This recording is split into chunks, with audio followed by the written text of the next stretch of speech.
Os xabarís xa empezaron a causar estragos nas leiras onde o millo está empezando a medrar. Para os gandeiros é a colleita máis importante e reclaman axuda para combatir os porcos bravos. Nós fomos ata Mazaricos escoitalos.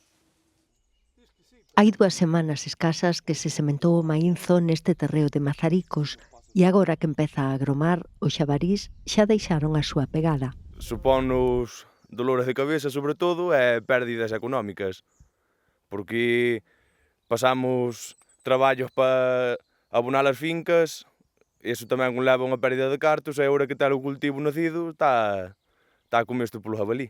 Algúns gandeiros optaron por volver sementar o millo, pero outros non ven que esa sexa a solución. Sementar unha hectárea costa-nos entre 1.400 e 1.500 euros sementala, e non é que haxa que volver a resembrar, é que non vale a pena ahora resembrar cando un jabalí che come un 20 ou un 30% dunha parcela, porque se tes que volver a sementar, sabes que sí ou sí valo ter outra vez na finca.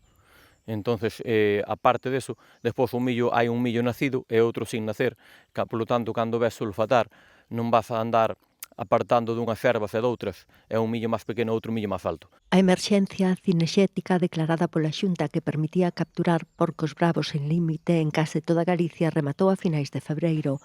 Ata entón abatíronse máis de medio cento de exemplares na zona. Eu non son cazador, e eles dinme que hasta o mes de agosto teñen o prohibido, que non poden cazar o jabalí hasta o mes de agosto, que só poden botarlle os cans detrás, entrenar os cans ou que sea, cambiálos dunha finca para outra. Ven do embalse que temos lindando coa finca, os cazadores non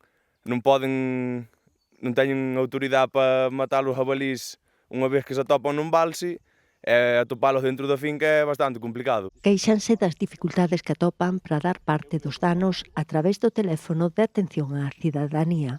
Teño veciños que chaman ao 012, sonan con musiquita e non colle ninguén o teléfono. Entonces, a quen denunciamos?